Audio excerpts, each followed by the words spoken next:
Well, before I begin, I would like to thank the organizers for the invitation to participate in this very important convening, and Dr. Han in particular for connecting me with this conference. Discourse about intangible cultural heritage is anchored on the question of memory, which has become a great topic of interest today, not only among researchers, but also in popular culture.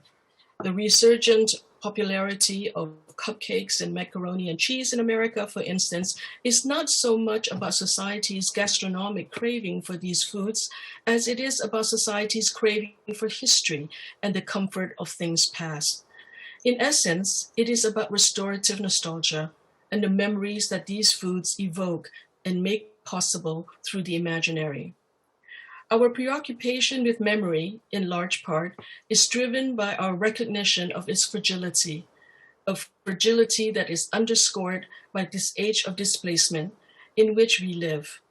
As the Iranian-American writer Roya Hakakyan notes in her recent memoir, when you have been a refugee, abandon all your loves and belongings, your memories become your belongings. In a world where over 70 million people are currently forcibly displaced, amounting to one person being forcibly dislodged from his or her home and liveways approximately every 2 seconds, dislocation, uprooting, and rupture are as much a facet of our lived experience as our connectivity and interdependence. Exilic condition is an unfortunate but undeniable feature of modernity. Even within living memory, Asia has had her share of tumultuous histories. Colonization, conflict, war, and other calamities have engendered mass dispersal. Over 2 million Vietnamese, Cambodians, Laotians fled their homelands in the aftermath of war, revolution, and genocide. And many more Southeast Asians continue to be displaced in varied contexts and conditions as we speak. The genocide in Cambodia has left deep wounds and ravaging impact on the cultural memories of the nation that is now bifurcated between Asia and the diaspora. But even without the trauma of war and mass atrocities, globalization, modernization, and urbanization has progressively divested traditional knowledge of their value and peripheralized certain memories into oblivion. As the body moves, where does memory live? Food has always signified home and heritage, the two things that people on the move carry with them, often only in the imaginary, but at times also in actuality. The chili pepper seeds tucked in the band of a sarong, and the memory of home in the blended spice that travels into and through the diaspora. For food signifies home in its fullness, not just of place and belonging, but of all elements of sociality that transform space into place, and place into home. Food, thus, is a site where social memories are enshrined, and through which they are transmitted. Where these memories are absent, in textbooks and other narratives, food-centered practices and rituals are the remaining containers of cultural memory, hence important sites for excavation, preservation, and transmission. For the younger generations, it is often through these quotidian experiences that they find their way not only to their own cultural identities, but also their connections to others of shared traditions. A few years ago, UNESCO Bangkok launched an important project on Southeast Asian shared histories that yielded innovative curricular materials for secondary schools that has since been adopted by various countries of Southeast Asia.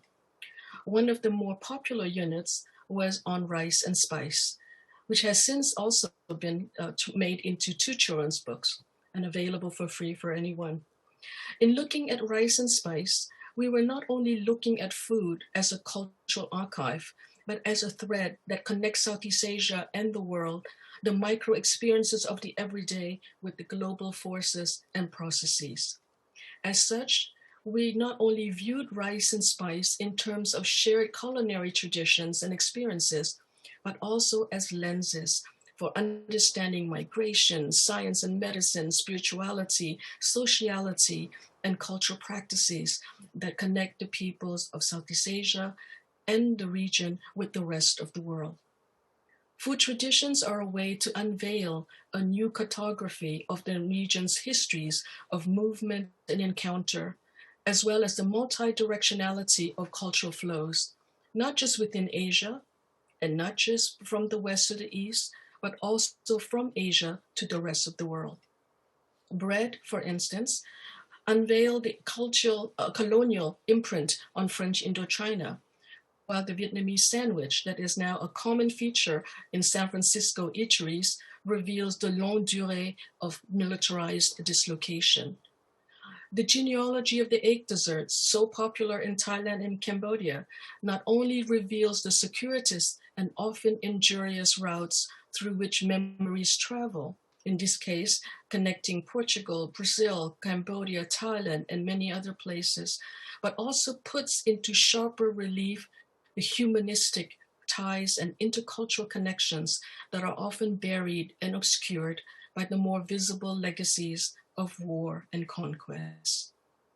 I reference the Rice and Spice Project for its own importance, but equally for its gesturing toward new ways of looking at quotidian practices as archives of cultural heritage and towards even wider possibilities. Despite the tendency to look at it as a monolith, memory is not undifferentiated, but is inflected by class, gender, and generation, among other factors. Yet, that plurality is not often recognized in research, writing, and other forms of documentation. Women's stories, experiences, and perspectives, for one, are rarely documented in their own right, despite the fact that women are essentially the keepers of memory, entrusted with critical tasks such as preparing and performing important rituals and transmitting cherished cultural memories. In the many food-centered activities that fill a Southeast Asian life, from feeding the family to preparing daily alms and ceremonial offerings, it is women who shoulder the tasks. In looking at agricultural rites, myths and legends, harvest songs in the context of rice and spice, all with very gendered elements, I was struck by how much more there is to uncover and to understand. The Rice and Spice Project, thus, can serve as a platform for thinking more broadly about gendered memory and about the importance of capturing them through stories, narratives, and artifacts of the everyday. In Southeast Asian families like mine, food heritage is the feminine gift from mother to daughter. What is transmitted in the almost exclusively female space of the kitchen, however, is not just the art of cooking. Growing up, much of what I and other family members of the family learn about the healing properties of food, recipes for women's health and beauty, and above all, what it means to be a Khmer and a Khmer woman, were bequeathed to us organically through instructions, scoldings, banters among elders, and lesson-laced stories shared in the warmth and nurturing chaos of the kitchen and other feminine spaces where cultural memories are performed and transmitted by our elders.